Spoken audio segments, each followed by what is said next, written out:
केशवं बादरायणं सूत्रभाष्यकृतौ वन्दे भगवन्तौ पुनः पुनः ईश्वरो गुरुरात्मेति मूर्तिभेदविभागिने व्योमवद्व्याप्तदेहाय दक्षिणामूर्तये नमः। दक्षिणामूर्तये नमः। ॐ पार्थाय प्रतिबोधितां भगवता नारायणेन स्वयं व्यासेन ग्रथितां पुराणमुनिना मध्ये महाभारतम् अद्वैतामृतवर्षिणीं भगवतीम् अष्टादशाध्यायिनीम् अम्ब त्वामनुसन्दधामि भगवद्गीते भवद्वेषिणी भगवद्गीते भवद्वेषिणी।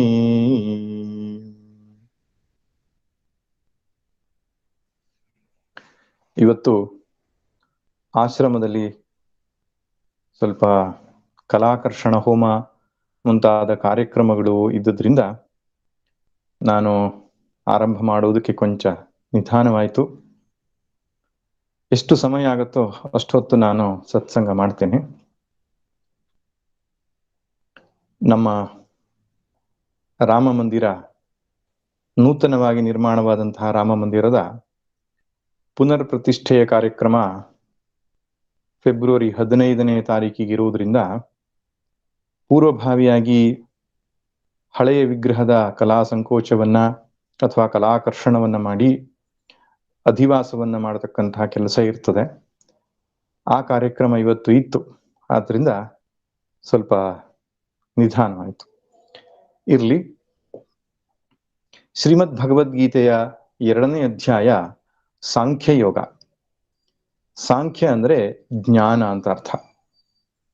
ಆರಂಭದಲ್ಲಿ ಜ್ಞಾನದ ಬೋಧೆಯನ್ನು ಮಾಡಿ ಎಲ್ಲ ಸಮಸ್ಯೆಗಳಿಗೆ ಮೂಲಭೂತ ಕಾರಣವಾದ ಅಜ್ಞಾನವನ್ನು ನಿವೃತ್ತಿ ಮಾಡಬೇಕು ಅಂತ ಭಗವಂತ ಆತ್ಮವಿಚಾರವನ್ನು ತಿಳಿಸ್ತಾ ಇದ್ದಾನೆ. ಆತ್ಮವಿಚಾರ ಅಂದ್ರೆ ವಿಚಾರ ಪೃಥಕ್ಕರಣೆ ಅಂತ. ಆತ್ಮ ಮತ್ತು ಅನಾತ್ಮರ ಸರಿಯಾದಂತಹ ವಿಭಾಗ ಅಥವಾ ವಿವೇಕ.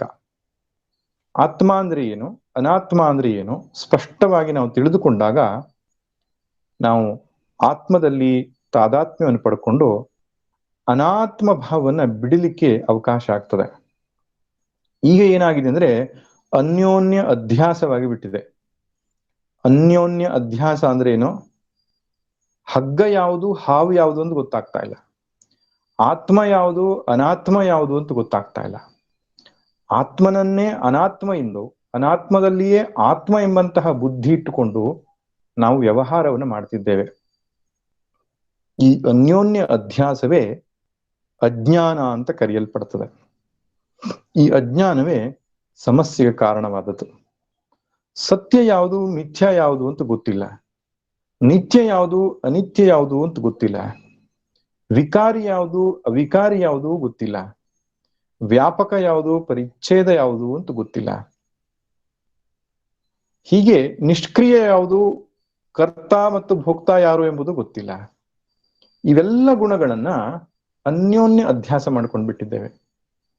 ಹಿಂದಿನ ತರಗತಿಯಲ್ಲಿ ನೋಡಿದ ಹಾಗೆ ನಿಷ್ಕ್ರಿಯನಾದ ಆತ್ಮನಿಗೆ ಸಕ್ರಿಯನೂ ಎಂಬುದಾಗಿ ನಾವು ಪರಿಗಣನೆ ಮಾಡಿ ಕರ್ತೃತ್ವ ಭೋಕ್ತೃತ್ವದ ಆರೋಪವನ್ನು ಮಾಡ್ತೇವೆ. ನಾನು ಕರ್ಮವನ್ನ ಮಾಡ್ತೇನೆ, ನಾನು ಕರ್ಮದ ಫಲವನ್ನು ಅನುಭವಿಸ್ತೇನೆ ಎಂಬುದಾಗಿ ಆತ್ಮನಿಗೆ ಆರೋಪ ಮಾಡ್ತಾ ಇದ್ದೇವೆ ನಾವು. ಈಗ ನಾನು ಎಂಬಂಥದ್ದು ಜೀವಾತ್ಮನು ಎಂಬುದಾಗಿ ತಿಳಿದಿದ್ರೆ ಅವನು ಜ್ಞಾನಿ. ಜ್ಞಾನಿ ಒಂದೊಮ್ಮೆ ನಾನು ಮಾಡ್ತೇನೆ, ನಾನು ಅನುಭವಿಸ್ತೇನೆ ಅಂತ ಹೇಳಿದ್ರೆ ಅವನಿಗೆ ಸ್ಪಷ್ಟವಾಗಿ ಗೊತ್ತಿದೆ ಮಾಡದೇ ಇರತಕ್ಕಂತಹ ನಾನು ಯಾವುದು, ಮಾಡುವ ಮಿಥ್ಯಾ ಅಭಿಮಾನದ ನಾನು ಯಾವುದು. ಈ ಎರಡೂ ನಾನುಗಳ ಮಧ್ಯೆ ಸ್ಪಷ್ಟವಾದಂತಹ ವಿವೇಕ ಇರ್ತದೆ ಜ್ಞಾನಿಗೆ. ಅದನ್ನು ಬೇರೆ ಬೇರೆಯಾಗಿ ನೋಡಿರ್ತಾನೆ. ಅಜ್ಞಾನಿ ಅಂದ್ರೆ ಯಾರು? ಅಕರ್ತ ಅಭೋಕ್ತ ಆಗಿರುವ, ನಿಷ್ಕ್ರಿಯನಾಗಿರುವ, ಅಕ್ರಿಯನಾಗಿರುವ ಆತ್ಮನಿಗೆ ನಾನು ಎಂಬ ಅಭಿಮಾನವನ್ನು ಇಟ್ಟುಕೊಂಡು ಆತ್ಮನೇ ಮಾಡುವವನು, ಆತ್ಮನೇ ಅನುಭವಿಸುವವನು ಎಂಬಂತೆ ಅವನು ಬದುಕ್ತಾ ಇರ್ತಾನೆ. ಅವನಿಗೆ ಎರಡು ನಾನುಗಳಿಲ್ಲ. ಅಜ್ಞಾನಿಗೆ ಎರಡು ನಾನುಗಳಿಲ್ಲ, ಒಂದೇ ನಾನು. ಯಾವುದು? ಅದೇ ಆತ್ಮ. ಅವನೇ ಮಾಡುವವನು, ನಾನೇ ಅನುಭವಿಸುವವನು.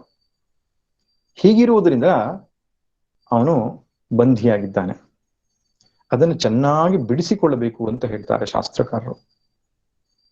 ಹೌದು, ಜ್ಞಾನಿಯಾದ ಮೇಲೆ ಕರ್ಮವನ್ನ ಮಾಡೋದನ್ನ ನಿಲ್ಲಿಸ್ಲಿಕ್ಕೆ ಆಗಲ್ಲ. ಕರ್ಮ ಪ್ರಾರಬ್ಧವಶಾತ್ ಫಲವೂ ಕೂಡ ಬರ್ತಾ ಇರ್ತದೆ. ಜ್ಞಾನಿಯ ಜೀವನದಲ್ಲಿಯೂ ಕೂಡ ಪೂರ್ವದ ಪ್ರಾರಬ್ಧದ ಫಲ ಅನ್ನುವಂಥದ್ದು ಬರ್ತಾ ಇರ್ತದೆ. ದೇಹದಲ್ಲಿ ರೋಗ ರುಜಿನಗಳು ಕಾಣಿಸುತ್ತೆ, ಹೊರಗಡೆಯಲ್ಲಿ ಮಾನಾಪಮಾನಗಳು ಜನರಿಂದ ಬರಬಹುದು, ಲಾಭ ನಷ್ಟಾದಿಗಳು ಉಂಟಾಗಬಹುದು. ಈ ರೀತಿಯಾದಂತಹ ವೈಪರೀತ್ಯಗಳು ಜ್ಞಾನಿಯ ಜೀವನದಲ್ಲೂ ಬರ್ತದೆ. ಆದ್ರೆ ಜ್ಞಾನಿ ಅಳೋದಿಲ್ಲ. ಯಾಕೆ ಅಳೋದಿಲ್ಲ? ಅವನಿಗೆ ಮಿಥ್ಯಾ ನಾನು, ಸತ್ಯ ನಾನು ಯಾವುದು ಸ್ಪಷ್ಟವಾಗುತ್ತಿದೆ. ಭೋಕ್ತಾನಾದ ನಾನು ಯಾವುದು, ಅಭೋಕ್ತಾನಾದ ನಾನು ಯಾವುದು ಗೊತ್ತಿದೆ. ಆದರೆ ಅಜ್ಞಾನಿಗೆ ಏನಾಗಿದೆ? ಅದೆರಡು ಅನ್ಯೋನ್ಯ ಅಧ್ಯಾಸವಾಗಿ ಬಿಟ್ಟಿದೆ. ಇದೇ ದುಃಖಕ್ಕೆ ಕಾರಣ. ಅದಕ್ಕೆ ಮತ್ತೆ ಮತ್ತೆ ಬೇರೆ ಬೇರೆ ವಿಧಾನಗಳಿಂದ ಆತ್ಮ ಅನಾತ್ಮ ವಿವೇಕವನ್ನು ನಾವು ಮಾಡಿಕೊಂಡು ಅನಾತ್ಮಾಭಿಮಾನವನ್ನು ಬಿಡ್ತಾ ಹೋಗ್ಬೇಕು.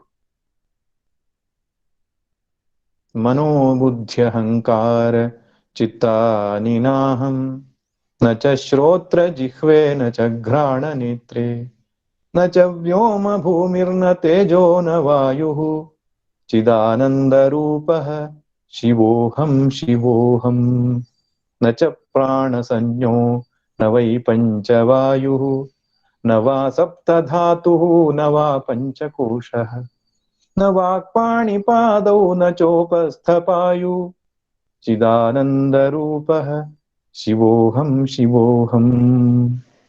ಈ ನಿರ್ವಾಣ ಷಟಕದಲ್ಲಿ ಅನಾತ್ಮದ ಅಭಿಮಾನವನ್ನು ತೊರೆದು ಆತ್ಮದ ತಾದಾತ್ಮ್ಯವನ್ನು ಇಟ್ಟುಕೊಳ್ಳತಕ್ಕಂತಹ ಒಂದು ಶ್ಲೋಕಗಳನ್ನು ಬರೆದಿದ್ದಾರೆ. ಮನೋಬುದ್ಧಿಯ ಅಹಂಕಾರ ಚಿತ್ತಾನಿ ನಾಹಂ. ಇದು ಯಾವುದು ನಾನಲ್ಲ, ಇವೆಲ್ಲ ಅನಾತ್ಮ. ಯಾವುದು ನಾನು? ಯಾವುದು? ಚಿದಾನಂದ ರೂಪ, ಇರುವು ಅರಿವು ಆನಂದ ಆಗಿರುವ ಆತ್ಮವೇ ನಾನು ಎಂಬಂತಹ ದೃಢವಾದಂತಹ ನಿಲುವು ಯಾವನಿಗಿದೆಯೋ ಅವನು ಜೀವನದ ಎಂತಹ ಪ್ರಸಂಗದಲ್ಲಿಯೂ ಕೂಡ ಅಲುಗಾಡುವುದಿಲ್ಲ. ಕರ್ಮವನ್ನು ಮಾಡ್ತಾನೆ, ಆದ್ರೆ ಕರ್ತೃತ್ವ ಬುದ್ಧಿ ಇಲ್ಲ. ಫಲವನ್ನ ಅನುಭವಿಸ್ತಾನೆ, ಭೋಕ್ತೃತ್ವ ಬುದ್ಧಿ ಇಲ್ಲ. ಎರಡಕ್ಕೂ ಸಾಕ್ಷಿಯಾಗಿದ್ದುಕೊಂಡು ಕರ್ಮವನ್ನ ಮಾಡ್ತಾನೆ. ಮುಂದಿನ ಅಧ್ಯಾಯಗಳಲ್ಲಿ ಪುನಃ ಪುನಃ ಭಗವಂತ ಈ ಮಾತುಗಳನ್ನು ಹೇಳುವುದನ್ನು ಕಾಣ್ತೇವೆ. ಅವನು ಯಾವ ರೀತಿ ಕರ್ಮವನ್ನು ಮಾಡ್ತಾನೆ, ಮಾಡಿದ್ರೂ ಹೇಗೆ ಅವನು ಅಂಟುಕೊಳ್ಳಲ್ಲ, ಈ ವಿಷಯವಾಗಿ ಪದೇ ಪದೇ ಈ ಸಂಗತಿಗಳು ಬರುತ್ತೆ. ಆದ್ರಿಂದ ಆತ್ಮನು ಅಕ್ರಿಯನು ಎಂಬ ಸಂಗತಿಯನ್ನ ಮತ್ತು ನಜಾಯತೆ ಮ್ರಿಯತೆ ವಾ ಕದಾಚಿತ್ ಎನ್ನುವ ಶ್ಲೋಕದಲ್ಲಿ ಆತ್ಮನು ಅವಿಕಾರಿಯು, ಅವನಲ್ಲಿ ಯಾವ ವಿಕಾರವೂ ಇಲ್ಲ, ಹುಟ್ಟು ಬೆಳೆಯುವಂಥದ್ದು, ಬದಲಾವಣೆ ಆಗ್ತಕ್ಕಂಥದ್ದು, ಶಿಥಿಲವಾಗುವಂಥದ್ದು ಅಪಕ್ಷೀಯತೆ ಅಂತ ಕರೀತಾರೆ, ಮತ್ತೆ ನಾಶವಾಗ್ತಕ್ಕಂಥದ್ದು. ಈ ಷಡ್ ವಿಕಾರಗಳು ಆತ್ಮನಲ್ಲಿಲ್ಲ. ಕೂಟಸ್ಥ ನಿತ್ಯ ಅಂತ ಹೇಳ್ತಾರೆ. ಕೂಟಸ್ಥ ನಿತ್ಯ ಅಂದ್ರೇನು? ಒಂದು ಗೂಟದ ಹಾಗೆ, ಅಥವಾ ಚಿನ್ನ ಬೆಳ್ಳಿ ಅಥವಾ ಕಬ್ಬಿಣದ ಆಭರಣ ಸಾಮಾನುಗಳನ್ನು ಮಾಡುವಾಗ ಒಂದು ಅಡಿಗಲ್ಲನ್ನು ಇಟ್ಕೊಳ್ತಾರಲ್ಲ, ಆ ಅಡಿಗಲ್ಲಿನ ಹಾಗೆ ಏನೇನು ವಿಕಾರ ಆಗದೆ ಇರತಕ್ಕಂಥವನು ಅಂತ. ಈಗ ಆಭರಣಗಳನ್ನು ಮಾಡುವಾಗ ಅಡಿಗೆ ಆಧಾರವಾಗಿ ಒಂದು ಕಲ್ಲಿನ ಹಾಗಿರುವ ಒಂದು ವಸ್ತು ಇಟ್ಟುಕೊಳ್ತಾರೆ, ಸ್ಥಿರವಾಗಿರುವಂಥದ್ದು. ಹಾಗೆ ಕಬ್ಬಿಣದ ಸಾಮಾನುಗಳನ್ನು ಮಾಡುವಾಗಲೂ ಇಟ್ಕೊಳ್ತಾರಲ್ಲ, ಅದು ಆಭರಣಗಳನ್ನು ಅಥವಾ ಸಲಕರಣೆಗಳನ್ನು ಮಾಡುವುದಕ್ಕೆ ಆಶ್ರಯ ಕೊಡುತ್ತೆ, ತಾನು ಮಾತ್ರ ಬದಲಾವಣೆ ಆಗಲ್ಲ. ತಾನು ಒಂದೇ ತೆರನಾಗಿರುತ್ತೆ. ಎಲ್ಲ ಬದಲಾವಣೆಗಳಿಗೂ ಆಶ್ರಯವನ್ನು ಕೊಡುತ್ತೆ, ತಾನು ಬದಲಾಗದೆ ಇರುತ್ತೆ. ಹಾಗೆ ಆತ್ಮನು ಎಲ್ಲ ಬದಲಾವಣೆಗಳಿಗೆ ಆಶ್ರಯ ಅವನೇ. ಅವನ ಸಾನ್ನಿಧ್ಯದಲ್ಲೇ ದೇಹ ಬದಲಾಗುತ್ತೆ, ಮನಸ್ಸು ಬದಲಾಗತ್ತೆ, ಬುದ್ಧಿ ಬದಲಾಗತ್ತೆ, ಎಲ್ಲ ಬದಲಾಗತ್ತೆ. ಈ ಸೃಷ್ಟಿಯಲ್ಲಿರುವ ಎಲ್ಲವೂ ಬದಲಾಗತಕ್ಕಂಥದ್ದು, ನೆನಪಿರ್ಲಿ. ವಿಕಾರವನ್ನು ಹೊಂದತಕ್ಕಂಥದ್ದು. ಅದಕ್ಕೆ ಒಬ್ರು ಹೇಳ್ತಾ ಇದ್ರು, ಸೃಷ್ಟಿಯಲ್ಲಿ ಬದಲಾಗದೇ ಇರುವ ನಿಯಮವೇನಾದ್ರೂ ಇದ್ರೆ ಅದೇನಂದ್ರೆ ಸೃಷ್ಟಿ ಬದಲಾಗತ್ತೆ ಅನ್ನೋದೇ ಬದಲಾಗದೇ ಇರೋ ನಿಯಮ ಅಂತ. ಬದಲಾವಣೆ ಆಗ್ತಾನೆ ಇರುತ್ತೆ. ಬದಲಾಗದೇ ಇರತಕ್ಕಂಥ ವಸ್ತು ಇದ್ರೆ ಸಾಕ್ಷಿ ಚೇತ ಕೇವಲೋ ನಿರ್ಗುಣಶ್ಚ, ತನ್ನ ಸ್ವರೂಪವಾದ ಆತ್ಮನು ಎಂದೆಂದೂ ಬದಲಾಗದೇ ಇರತಕ್ಕಂಥವನು. ಸ್ಥಾಣು ಎಂಬುದಾಗಿ ಕರೀತಾರೆ, ಕಲ್ಲು ಬಂಡೆ ಇದ್ದ ಹಾಗೆ ಅಂತ.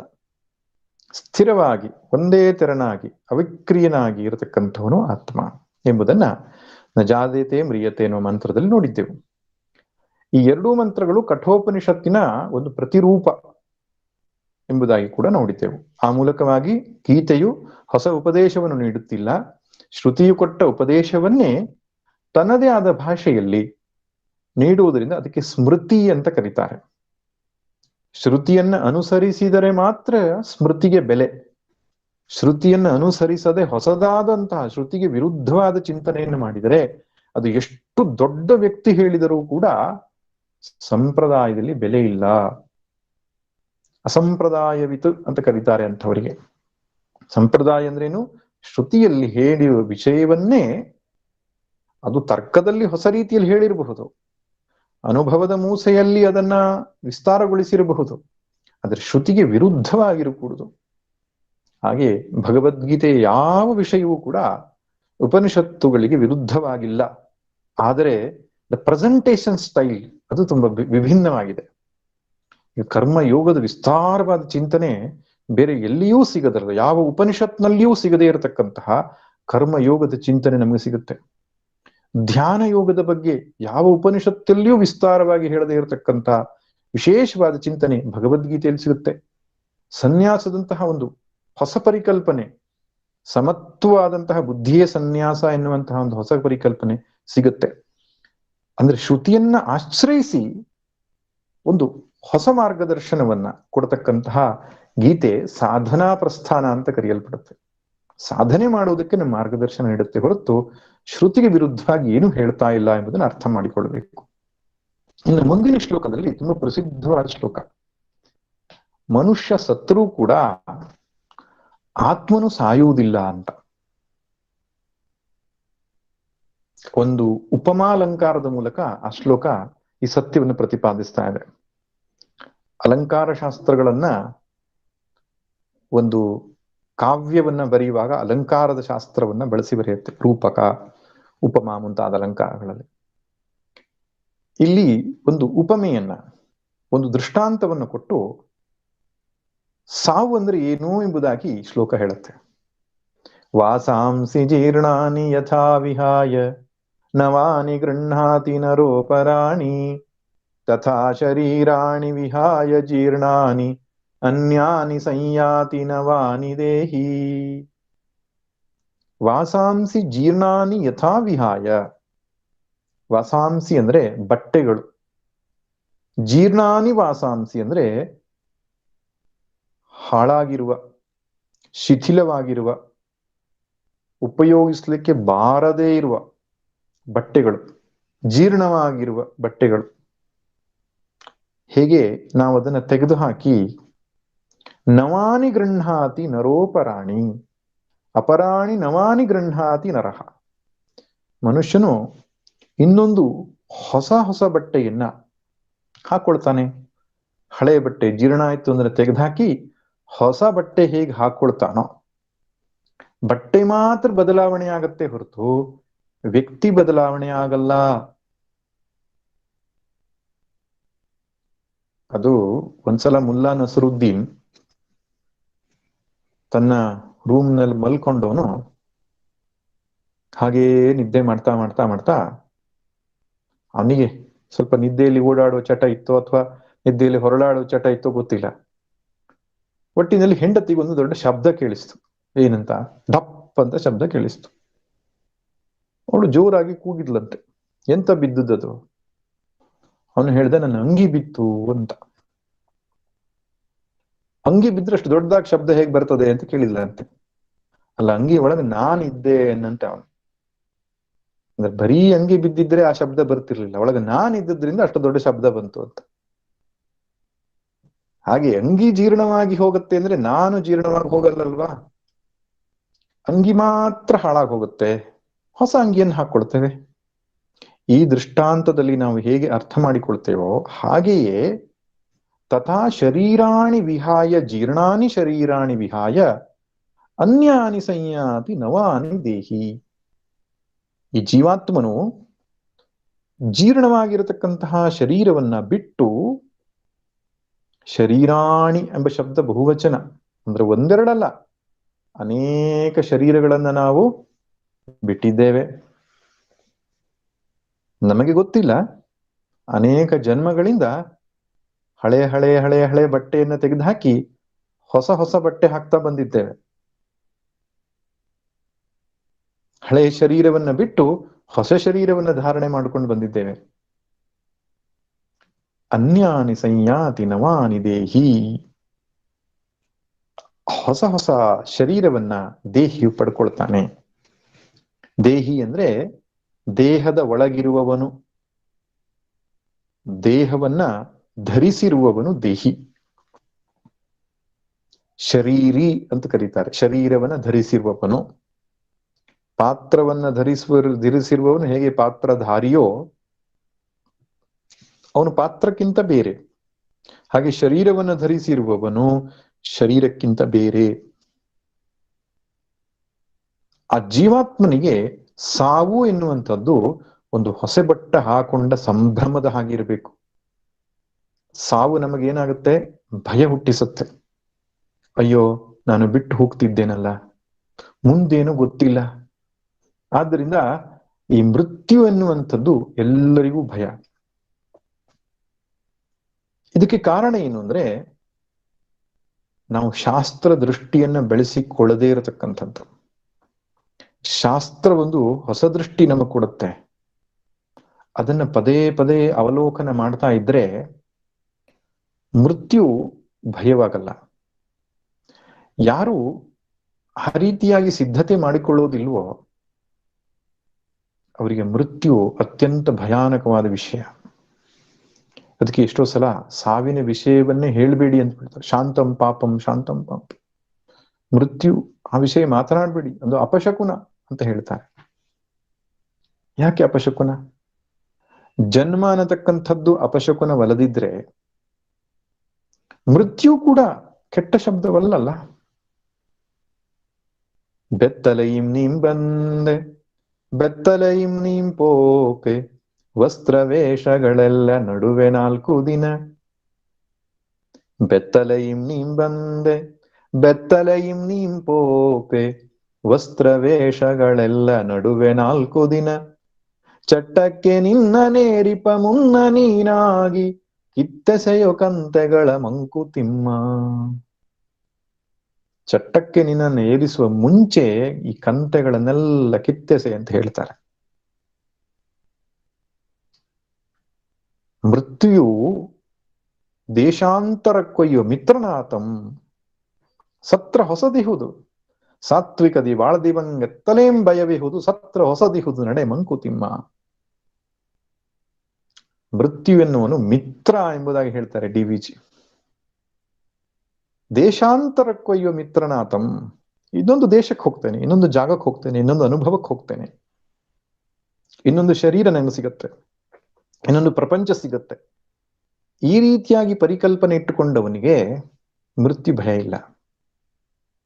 ಅದಕ್ಕೆ ಹಿಂದೆಲ್ಲ ಈ ಯಜ್ಞಯಾಗಾದಿಗಳನ್ನ ಮಾಡ್ತಾ ಮಾಡ್ತಾ ಅವರಿಗೆ ಈ ಮೃತ್ಯು ಅನ್ನುವಂಥದ್ದು ಕೊನೆ ಅಂತ ಅನಿಸ್ತಿರ್ಲಿಲ್ಲ. ಯಾಕಂದ್ರೆ ಯಜ್ಞ ಮಾಡುವ ಉದ್ದೇಶ ಸದ್ಗತಿ ಸಿಗಲಿ ಅಂತ, ಒಂದು ಒಳ್ಳೆಯ ಲೋಕದಲ್ಲಿ ಒಳ್ಳೆಯ ಶರೀರ ಸಿಕ್ಕು ಒಳ್ಳೆಯ ರೀತಿಯ ಸುಖ ಸಿಗಲಿ ಅಂತಕ್ಕಂಥದ್ದು. ಸಕಾಮ ಯಜ್ಞಕ್ಕೆ ಸಕಾಮ ಕರ್ಮಕ್ಕೆ ಇರತಕ್ಕಂಥ ಫಲ, ನಿಷ್ಕಾಮಕ್ಕೆ ಮುಕ್ತಿ ಫಲ. ಕೆಲವರು ನಿಷ್ಕಾಮವಾಗಿ ಮಾಡ್ತಿದ್ರು, ಕೆಲವರು ಸಕಾಮವಾಗಿ ಮಾಡ್ತಿದ್ರು. ಸಕಾಮವಾಗಿ ಮಾಡುವವನಿಗೂ ಕೂಡ ಒಂದು ದೊಡ್ಡ ಲಾಭ ಏನಾಗ್ತಿತ್ತು ಅಂದ್ರೆ, ಈ ಶರೀರಕ್ಕಿಂತ ಬೇರೆಯಾಗಿರತಕ್ಕಂಥ ಒಬ್ಬ ಜೀವಾತ್ಮ ಇದ್ದಾನೆ, ಆ ಜೀವಾತ್ಮನು ಇನ್ನೊಂದು ಲೋಕಕ್ಕೆ ಹೋಗುತ್ತಾನೆ, ಅಲ್ಲಿ ನಾನು ಸುಖವಾಗಿರ್ತೇನೆ. ಈ ಪರಿಕಲ್ಪನೆ ಮೃತ್ಯುವನ್ನ ಗೆಲ್ಲಲಿಕ್ಕೆ, ಮೃತ್ಯುವನ್ನ ಧೈರ್ಯವಾಗಿ ಎದುರಿಸಲಿಕ್ಕೆ ಒಂದು ಶಕ್ತಿಯನ್ನು ಕೊಡುತ್ತಿತ್ತು. ಪಿತೃತರ್ಪಣಾದಿ ಶ್ರಾದ್ದಾದಿಗಳನ್ನು ಮಾಡುವಾಗಲೂ ಕೂಡ ಅವರು ಇನ್ನೊಂದು ಲೋಕದಲ್ಲಿ ಇದ್ದಾರೆ ಎನ್ನುವ ಬಲ, ಒಂದು ಭಾವನೆ ದೃಢವಾಗಿರ್ತಿತ್ತು. ಅದು ಬಹಳ ಮುಖ್ಯ. ಸತ್ತ ಮೇಲೂ ಜೀವನ ಮುಂದುವರಿಯುತ್ತೆ ಅನ್ನತಕ್ಕಂತಹ ಒಂದು ತಿಳುವಳಿಕೆ ಇದ್ದವನು ಮೃತ್ಯುವಿನ ಬಗ್ಗೆ ಭಯ ಪಟ್ಕೊಳ್ಳಲ್ಲ. ಯಾರು ಮೃತ್ಯುವಿಗೆ ಭಯ ಪಟ್ಕೊಳ್ತಾರೆ? ಸತ್ತ ನಂತರ ಏನೋ ಎನ್ನುವ ವಿಷಯದಲ್ಲಿ ಶ್ರದ್ಧೆ ಇಲ್ಲ ಇವನಿಗೆ. ಅಯ್ಯೋ, ಸತ್ತ ಮೇಲೆ ಏನೋ ಗೊತ್ತಿಲ್ಲ ಸ್ವಾಮಿ, ಅದಕ್ಕೆ ಇವರನ್ನೆಲ್ಲ ಕಳ್ಕೊಳ್ಬೇಕಲ್ಲ, ನನಗೆ ಸುಖ ಕೊಟ್ಟಂತಹ ನನ್ನ ಆಪ್ತರನ್ನ, ನನ್ನ ವಸ್ತುಗಳನ್ನ ಎಲ್ಲ ಕಳ್ಕೊಳ್ಬೇಕಲ್ಲ. ಆ ಕಳೆದುಕೊಳ್ಳುವ ಭಯ, ಮುಂದಿನ ಅಜ್ಞಾನ, ಇದೆರಡರಿಂದ ಮನುಷ್ಯ ಮೃತ್ಯುವಿಗೆ ಭಯಪಟ್ಟುಕೊಳ್ತಾನೆ. ಶಾಸ್ತ್ರ ದೃಷ್ಟಿ ಬೇಕು. ಜೀವಾತ್ಮನು ಇದು ಮೊದಲ ಶರೀರ ಅಲ್ಲ ಅವನಿಗೆ. ಅನೇಕ ಯುಗ ಯುಗಗಳಿಂದ, ಅನೇಕ ಜನ್ಮಗಳನ್ನ ಎತ್ತಿ 84 ಲಕ್ಷ ಜೀವರಾಶಿಗಳು ಅಂತ ಹೇಳ್ತಾರೆ. 84 ಲಕ್ಷ ಜೀವರಾಶಿಗಳಲ್ಲಿ ಮನುಷ್ಯ ಶರೀರವನ್ನು ಧಾರಣೆ ಮಾಡಿಕೊಂಡಿದ್ದಾನೆ. ಕೊನೆಗೆ ಸಿಕ್ಕಿದ್ದು ಈ ಉತ್ಕೃಷ್ಟ ಶರೀರ, ಮನುಷ್ಯ ಜನ್ಮ. ಇದು ಮೋಕ್ಷಕ್ಕಾಗಿ. ಒಂದೊಮ್ಮೆ ಅವನು ಈ ಶರೀರದಲ್ಲಿಯೇ ಮುಕ್ತಿಯನ್ನು ಪಡೆಯಲಿಲ್ಲ ಅಂದ್ರೆ ಅವನ ಶರೀರ ಯಾತ್ರೆ ಮುಂದುವರಿಯುತ್ತೆ, ಅವನ ಜೀವನ ಯಾತ್ರೆ ಮುಂದುವರಿಯುತ್ತೆ. ಸಾವು ಕೊನೆಯಲ್ಲ. ಈ ಶರೀರವನ್ನ, ಹಳೆಯ ಜೀರ್ಣವಾದ ಶರೀರವನ್ನು ಬಿಟ್ಟು ಹೊಸ ಶರೀರವನ್ನ ತೆಗೆದುಕೊಳ್ಳುವುದೇ ಮೃತ್ಯು. ಹಿಂದೆ ಅನೇಕ ಬಾರಿ ಮೃತ್ಯುಗಳಾಗಿದೆ. ಅಜ್ಞಾನ ಇರುವಲ್ಲಿವರೆಗೆ ಈ ಮೃತ್ಯು ಜನ್ಮ ಮರಣ ಜನ್ಮ ಮರಣ ಆಗ್ತಾನೆ ಇರುತ್ತೆ. ಪುನರಪಿ ಜನನಂ ಪುನರಪಿ ಮರಣಂ. ಆದ್ದರಿಂದ ಮೃತ್ಯುವಿಗೆ ನಾನು ಹೆದರುವುದಿಲ್ಲ. ಮೃತ್ಯುವಿಗಾಗಿ ಸಿದ್ಧತೆಯನ್ನು ಮಾಡಿಕೊಡ್ತೇನೆ. ಏನು? ಮುಂದಿನ ಜನ್ಮ ಸುಧಾರಿಸಲಿ. ಈ ಜನ್ಮದಲ್ಲಿ ಹೇಗೋ ಅಜ್ಞಾನವಶಾತ್ ಪಾಪಗಳನ್ನು ಮಾಡಿದೆ, ಭಗವಂತನ ಸ್ಮರಣೆ ಮಾಡಲಿಲ್ಲ, ಧರ್ಮ ಕಾರ್ಯಗಳನ್ನು ಮಾಡಲಿಲ್ಲ. ಈಗ ಬುದ್ಧಿ ಬಂದಿದೆ, ಇನ್ನಷ್ಟು ನಾನು ಪರಮಾತ್ಮ ಚಿಂತನೆಯನ್ನು ಮಾಡಿಕೊಂಡು, ಸತ್ಕಾರ್ಯವನ್ನು ಮಾಡಿಕೊಂಡು, ಅಂತಃಕರಣ ಶುದ್ಧಿ ಮಾಡಿಕೊಂಡು ಮುಂದಿನ ಜನ್ಮವನ್ನು ನಾನು ಸುಧಾರಿಸಿಕೊಳ್ತೇನೆ ಎನ್ನುವ ಭಾವನೆಯಿಂದ ಒಬ್ಬ ಹೊರಟ ಅಂತ ಆದ್ರೆ, ಮೃತ್ಯುವೊಂದು ಹಳೆಯ ವಸ್ತ್ರ ಕಳಚಿದ ಭಾವನೆ ಆಗ್ತದೆ ಅವನಿಗೆ. ಇಲ್ಲ, ಇಹಲೋಕದ ಭಾವನೆಗಳಲ್ಲಿಯೇ ಯಾವನು ಬದುಕಿರ್ತಾನೋ ಮೃತ್ಯು ಭಯ ಕಾಡುತ್ತೆ. ಅದಕ್ಕೆ ತಸ್ಮಾತ್ ಸರ್ವೇಷು ಕಾಲೇಶು ಮಾಮನುಸ್ಮರ ಯುದ್ಧ ಚ, ಯಾವಾಗಲೂ ನನ್ನನ್ನು ಸ್ಮರಣೆ ಮಾಡು, ಯುದ್ಧವನ್ನು ಮಾಡು ಅಂತ ಹೇಳ್ತಾನೆ. ಯಾಕೆ? ಶರೀರವನ್ನು ಬಿಟ್ಟ ಮೇಲೆ ಕೊನೆಯ ಭಾವನೆ ಏನಿರ್ತದೋ ಆ ಭಾವನೆಯ ಪ್ರಕಾರವೇ ಮನುಷ್ಯನಿಗೆ ಮುಂದಿನ ಜನ್ಮ ಸಿಗ್ತದೆ ಎಂಬುದಾಗಿ 8ನೇ ಅಧ್ಯಾಯದಲ್ಲಿ ಭಗವಂತ ಹೇಳ್ತಾನೆ. ಆ ಕಾರಣದಿಂದ ಯಾವಾಗ್ಲೂ ಭಗವಂತನ ಸ್ಮರಣೆ ಮಾಡುವಂತ. ಇಲ್ಲಿ ಮೃತ್ಯುವಿನ ಬಗ್ಗೆ ಹೇಳಲಿಕ್ಕೆ ಈ ಶ್ಲೋಕ ಬಂದಿಲ್ಲ. ಈ ಶ್ಲೋಕದಲ್ಲಿ ಮೃತ್ಯುವಿನ ನಂತರವೂ ಜೀವಾತ್ಮ ಇರ್ತಾನೆ, ಜೀವಾತ್ಮನು ನಿತ್ಯನು ಎಂಬುದಾಗಿ ಹೇಳಿದ್ದಾರೆ. ಒಂದು ಅಂಶ ಬಹಳ ಸೂಕ್ಷ್ಮವಾಗಿ ಗಮನಿಸಬೇಕು. ಈ ಶ್ಲೋಕಗಳಲ್ಲಿ ಕೆಲವು ಔಪಾಧಿಕವಾದ ಆತ್ಮನ ಸ್ವರೂಪವನ್ನು ಹೇಳಿದ್ರೆ, ಕೆಲವು ನಿರುಪಾಧಿಕ ಆತ್ಮನ ಸ್ವರೂಪವನ್ನು ಹೇಳುತ್ತೆ. ಆತ್ಮನು ಸರ್ವವ್ಯಾಪಕನು, ಆತ್ಮನು ಸತ್ಯನು, ಆತ್ಮನು ನಿಷ್ಕ್ರಿಯನು ಮುಂತಾದವುಗಳನ್ನು ಹೇಳುವಾಗ ಆತ್ಮನ ನಿರುಪಾಧಿಕ ಲಕ್ಷಣವನ್ನು ಹೇಳಿದೆ. ಇಲ್ಲಿ ಸತ್ತ ನಂತರವೂ ಕೂಡ ಜೀವನ ಯಾತ್ರೆ ಮುಂದುವರಿಯುತ್ತೆ ಅಂದ್ರೆ ಸೋಪಾಧಿಕವಾದ ಜೀವನ ಕುರಿತಾಗಿ ಹೇಳಿದೆ. ಅಷ್ಟನ್ನ ತಿಳಿದುಕೊಂಡ್ರೂ ಕೂಡ ಒಬ್ಬ ವ್ಯಕ್ತಿ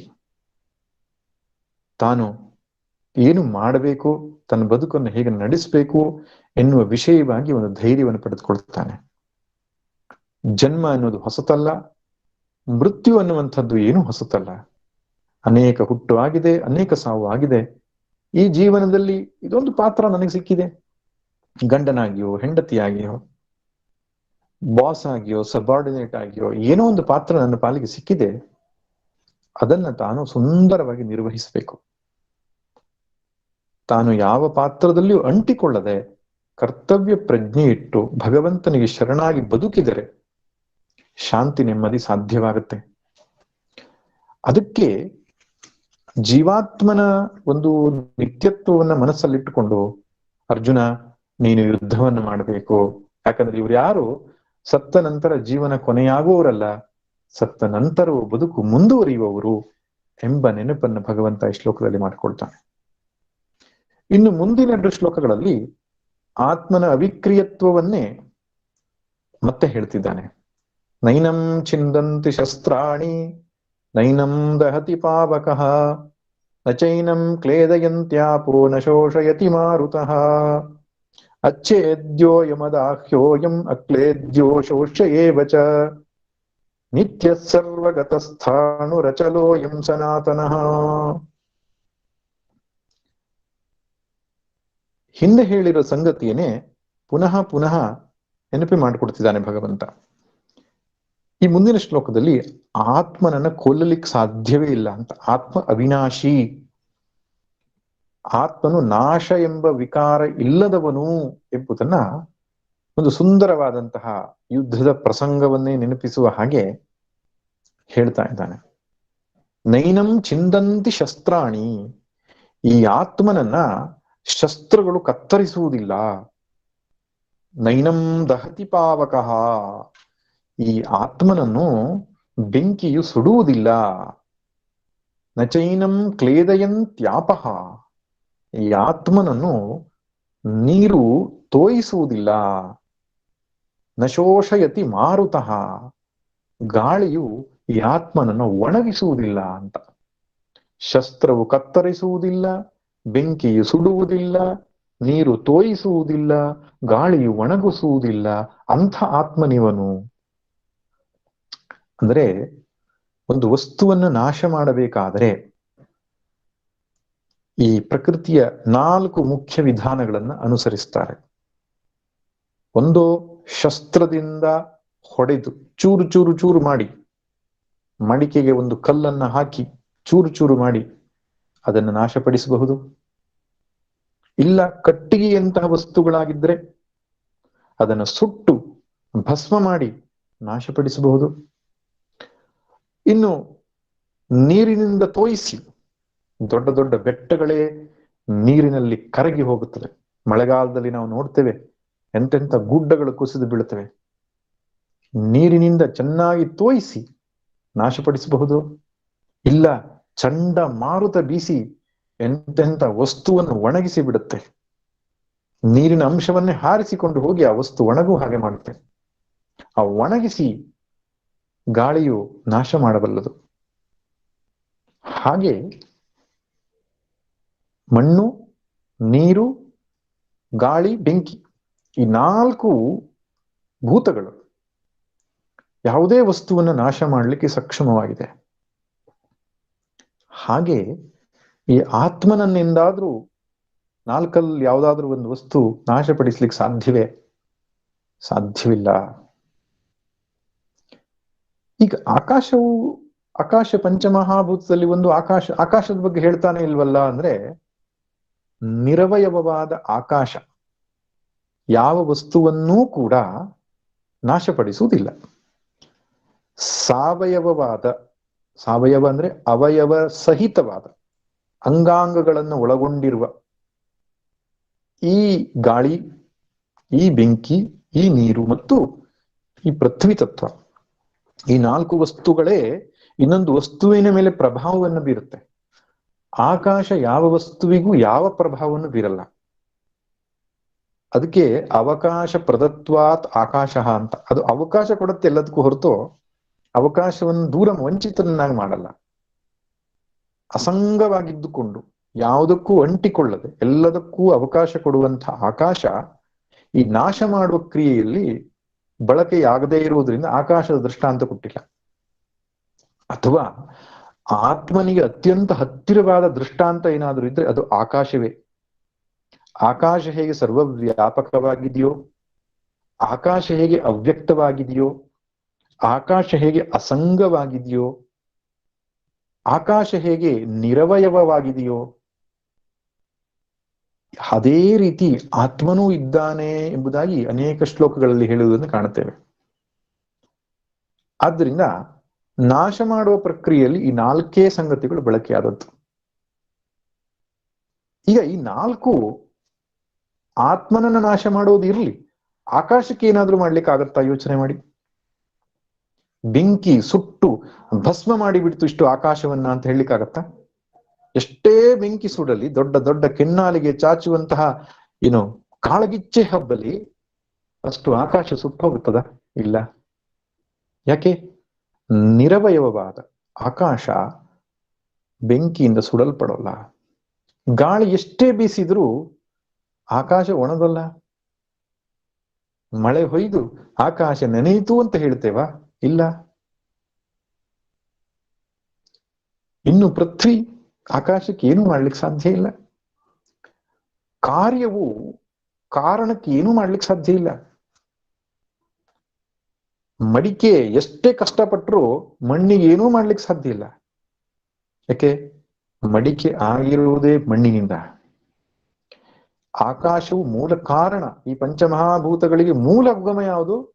ಆಕಾಶಾದ್ವಾಯು ಆಯೋರಗ್ನಿ ಅಗ್ನೇರಾಪಃ. ಅದು ಕಾರ್ಯ, ಕಾರಣ. ಉಳಿದೆಲ್ಲವೂ ಕಾರ್ಯ. ಕಾರ್ಯವು ಕಾರಣದ ಮೇಲೆ ಯಾವ ಪ್ರಭಾವವನ್ನು ಉಂಟು ಮಾಡಲ್ಲ. ಅಷ್ಟಲ್ಲದೆ ಅದು ಅವ್ಯಕ್ತವಾಗಿರುವ, ಅವಯವ ರಹಿತವಾಗಿರುವ, ಅವಕಾಶವನ್ನ ಕೊಟ್ಟಿರುವ ಈ ಆಕಾಶಕ್ಕೆ ಯಾವ ಶಸ್ತ್ರಾಸ್ತ್ರ ಪ್ರಯೋಗಗಳೂ ಬದಲಾವಣೆ ಮಾಡದೇ ಇರುವಾಗ ಆಕಾಶಕ್ಕಿಂತಲೂ ಸೂಕ್ಷ್ಮವಾಗಿರುವುದು ಅವ್ಯಕ್ತ. ಅದಕ್ಕಿಂತಲೂ ಸೂಕ್ಷ್ಮವಾಗಿರುವುದು ಆಕಾಶಕ್ಕಿಂತಲೂ ಸೂಕ್ಷ್ಮವಾದ ಪಂಚಮಹಾಭೂತಗಳು. ಪಂಚಮಹಾಭೂತಗಳಲ್ಲಿ ಕೂಡ ಸೂಕ್ಷ್ಮ ಪಂಚಮಹಾಭೂತಗಳು. ಸೂಕ್ಷ್ಮ ಪಂಚಮಹಾಭೂತಗಳಿಂತಲೂ ಸೂಕ್ಷ್ಮವಾದದ್ದು ಮಹತ್ತತ್ವ. ಅದಕ್ಕಿಂತಲೂ ಸೂಕ್ಷ್ಮವಾದ ಅವ್ಯಕ್ತ. ಅದಕ್ಕಿಂತಲೂ ಸೂಕ್ಷ್ಮವಾಗಿರತಕ್ಕಂಥದ್ದು ಆತ್ಮ. ಅಷ್ಟು ಸೂಕ್ಷ್ಮವಾಗಿರುವ ಆತ್ಮವನ್ನ ಆಕಾಶಕ್ಕೆ ಏನು ಮಾಡ್ಲಿಕ್ಕೆ ಆಗದೆ ಇದ್ದಾಗ ಆತ್ಮಕ್ಕೆ ಏನಾಗ್ತದೆ? ಏನೇನು ಆಗೋಲ್ಲ.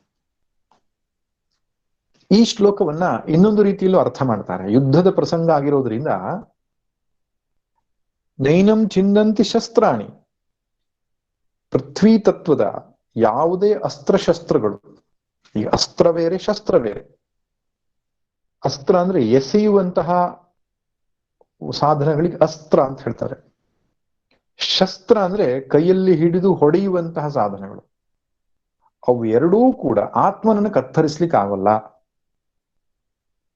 ಅಂದ್ರೆ ಯಾವುದೇ ರೀತಿಯ ಅಸ್ತ್ರಶಸ್ತ್ರಗಳಿಂದ ಅವನು ನಾಶವಾಗಲ್ಲ. ಇನ್ನು ಸರಿ, ಕೈಯಲ್ಲಿ ಹಿಡಿಯುವ ಎಸೆಯುವ ಅಸ್ತ್ರಗಳು ಬಿಟ್ರೆ ಇನ್ನೇನಿದೆಯಪ್ಪ ಅಂದ್ರೆ ಆಗ್ನೇಯಾಸ್ತ್ರ ಅಂತ ಇದೆ. ಅದನ್ನ ಬಿಟ್ಟರೆ ಬೆಂಕಿ ಉಗುಳಿ ಸುಟ್ಟು ಹಾಕ್ಬಿಡ್ತದಂತೆ.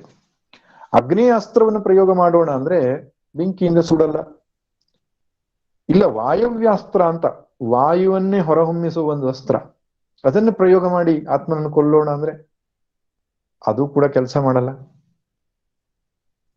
ಇನ್ನು ವರುಣಾಸ್ತ್ರ ಅಂತ, ವರುಣನ ಹಾಗೆ ಮಳೆಯನ್ನು ಸುರಿಸ್ತಕ್ಕಂಥ ಅಸ್ತ್ರವಂತ. ಆ ರೀತಿ ಮಳೆಯನ್ನು ಸುರಿಸುವ ಅಸ್ತ್ರದಿಂದಲೂ ಶರೀರಗಳ ನಾಶವಾಗಬಹುದು, ಆದ್ರೆ ಆತ್ಮನು ನಾಶವಾಗಲ್ಲ.